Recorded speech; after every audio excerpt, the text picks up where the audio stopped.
Good morning students. उम्मीद करती हूँ कि निश्चित रूप से आप लोग अगला चारों प्रश्न का उत्तर तैयार कर लिया होगा। आज हम लोग प्रश्न नंबर 5 दीपदान एकांकी के उद्देश्य को स्पष्ट करेंगे। उत्तर डॉक्टर राम कुमार वर्मा द्वारा लिखित दीपदान एकांकी का उद्देश्य एकांकी के ही माध्यम से पाठकों तथा दर्शकों को देश प्रेमी धायमा पन्ना का राष्ट्र के कुल दीपक की रक्षा करने के लिए अपने व्यक्तिगत और पारिवारिक हितों के बलिदान और त्याग को दिखलाना है। एक तरफ अपना आत्मत्याग और राष्ट्र के लिए अपना सब कुछ निछावर कर देने की महान भावना को दिखलाना है तथा दूसरी तरफ स्वार्थ लिप्सा से मनुष्य बनवीर की भांति नीचे गिरकर किस प्रकार गलत करता है।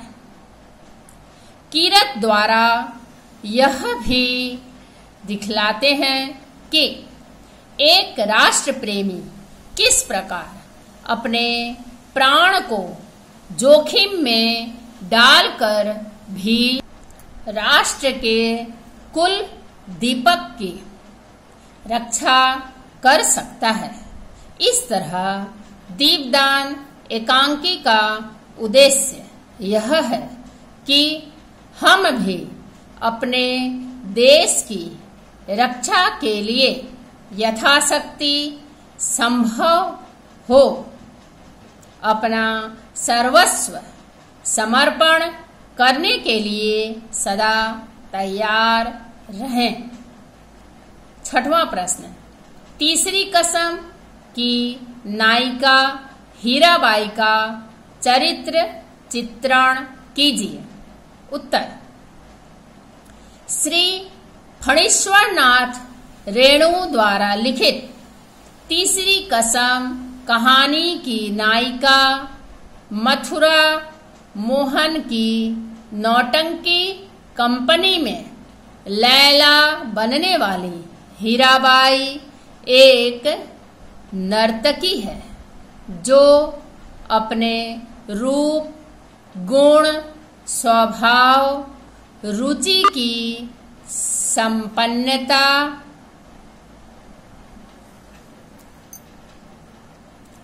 सब में बेजोड़ है, यानी इनकी तुलना कोई नहीं कर सकता। हीराबाई की चारित्रिक विशेषताएं निम्नलिखित हैं। पहला, संस्कारवान।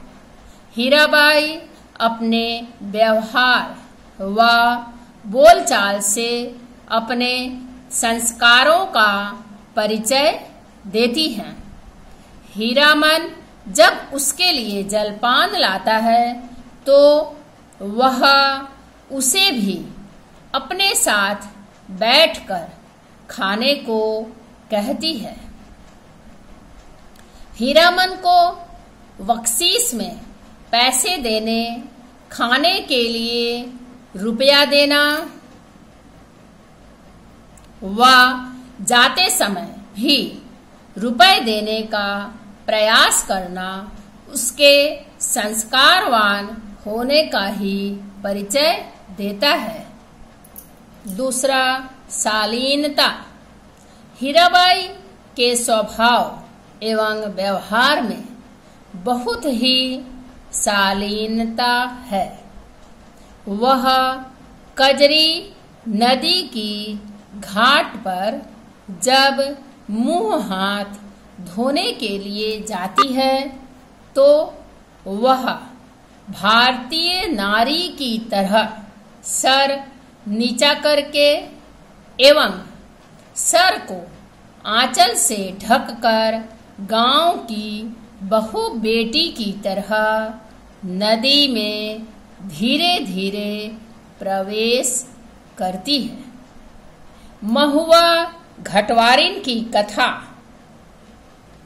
की प्रतीकात्मकता के माध्यम से वह अपने प्रेम व अलगाव को भी व्यक्त कर देती है।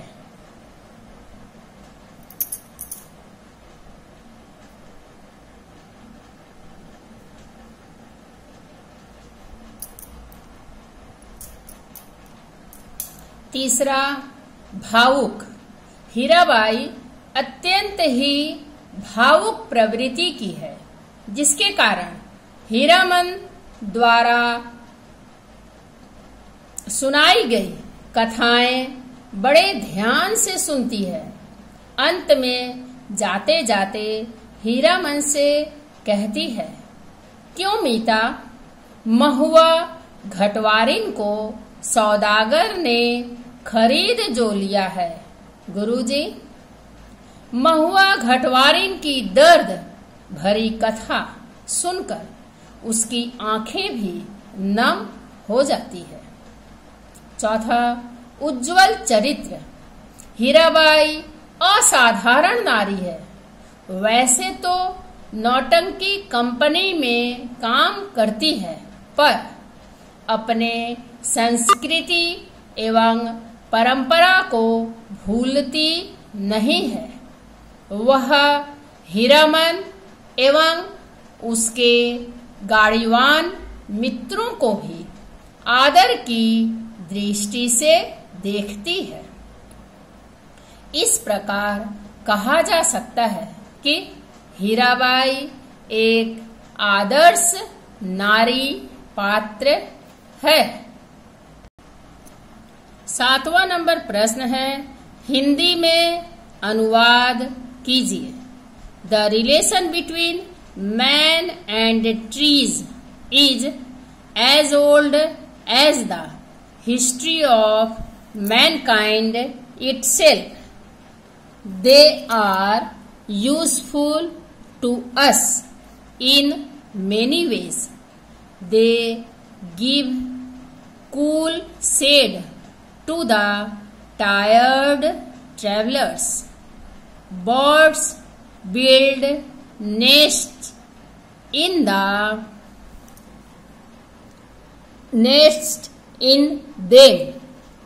They bring about rainfall and thus play a key role in the change of climate condition.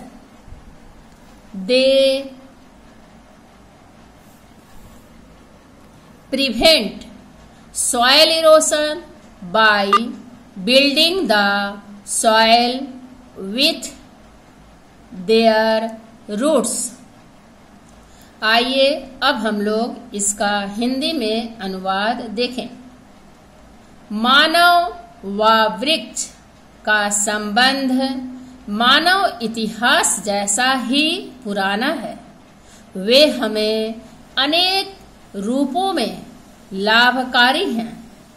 वे थके यात्रियों को ठंडी छाया प्रदान करते हैं। पक्षी उनमें अपने घोंसले बनाते हैं। वे वर्षा लाते हैं और मौसम परिवर्तन में महत्वपूर्ण भूमिका अदा करते हैं। वे अपनी जड़ों से मिट्टी को पकड़कर मिट्टी के कटाव को रोकते हैं। प्रश्न नंबर 8, निम्नलिखित प्रश्नों के उत्तर दें। क, कारक कितने प्रकार के होते हैं? उनके नाम एवं विभक्ति चिन्ह लिखें। उत्तर, हिंदी में कारक 8 प्रकार के होते हैं। उनके नाम एवं विभक्ति चिन्ह निम्नलिखित है। कारक विभक्ति चिन्ह। 1 नंबर, कर्ता ने कर्म को करण से या के द्वारा संप्रदान के लिए अपादान से अलग करने के अर्थ में संबंध का, के, की, रा, रे, री, ना, ने, नी, अधिकरण में, पर, संबोधन हे, अरे, ओ। ख नंबर प्रश्न, समास से क्या समझते हैं? कर्मधारय एवं बहुव्रीहि समास में अंतर स्पष्ट करें। ऐसे तो साधारणतः समास से क्या समझते हैं, यानी समास की परिभाषा देनी है। कर्मधारय और एवं बहुव्रीहि समास में अंतर स्पष्ट करें। इसमें भी चाहें तो कर्मधारय की परिभाषा दीजिए, बहुव्रीहि की परिभाषा दीजिए, और यह भी संभव हो सके तो अलग अलग भी कर्मधारय एवं बहुव्रीहि को लिखा जा सकता है। ख नंबर, समास जब दो या दो से अधिक पद अपने प्रत्ययों या विभक्तियों को छोड़कर मिलते हैं, तब उस संयोग को समास कहते हैं। और इस प्रकार के संयोग से बने स्वतंत्र शब्दों को सामासिक शब्द कहते हैं। जैसे दोपहर, दो पहरों का समूह, द्विगु समास। कर्मधारय एवं बहुव्रीहि समास में अंतर। कर्मधारय समास जिस समास का उत्तर पद प्रधान तथा उत्तर पद और पूर्व पद में उपमान, उपमेय तथा विशेषण विशेष्य का संबंध होता है, उसे कर्मधारय समास कहते हैं। जैसे नील कमल, अर्थात नील है जो कमल, कमल नयन, अर्थात कमल जैसे नयन। बहुव्रीहि समास जिस समास में कोई भी पद प्रधान नहीं होता है तथा दोनों पद मिलकर किसी तीसरे पद की ओर संकेत करते हैं, उसे बहुव्रीहि समास कहते हैं। जैसे पीतांबर, पीला है अंबर जिसका, अर्थात कृष्ण। यह कर्मधारय और बहुव्रीहि समास के अंतर को दूसरी तरह से भी लिखा जा सकता है। ऊपर कर्मधारय लिख दें और बीच में एक दाग खींचकर वहां बहुव्रीहि समास लिखें। एक तरफ कर्मधारय समास, दूसरी तरफ बहुव्रीहि समास। अब 1 नंबर देकर लिखें कि कर्मधारय समास का उत्तर पद प्रधान होता है तथा इसके उत्तर पद और पूर्व पद में उपमान, उपमेय तथा विशेषण विशेष्य का संबंध होता है। वहां जहां बहुव्रीहि समास लिखे हैं वहां पर 1 नंबर देकर लिखें कि बहुव्रीहि समास में कोई भी पद प्रधान नहीं होता है तथा दोनों पद मिलकर किसी तीसरे पद की ओर संकेत करते हैं। फिर इधर कर्मधारय समास के नीचे लिखें कि कर्मधारय समास का उदाहरण है नील कमल, अर्थात नीला है जो कमल, कमल नयन अर्थात कमल जैसे नयन। बहुव्रीहि समास के नीचे लिखेंगे पीतांबर, पीला है अंबर जिसका यानी कृष्ण। लंबोदर, लंबा है उदर जिसका, ब्रैकेट में लिख देंगे गणेश। धन्यवाद। उम्मीद करती हूँ कि आप लोगों को सब समझ में आया होगा। नोट तैयार कर लीजिए और अच्छी तरह से पढ़ाई लिखाई करिए। यदि टीचर कह रही हैं कि class 4 note A4 size paper में इन सभी प्रश्नों का उत्तर हिंट्स दिया जा चुका। अब आप लोग यदि चाहते हैं कि ऐसा ही लिखेंगे तो ही लिख सकते हैं।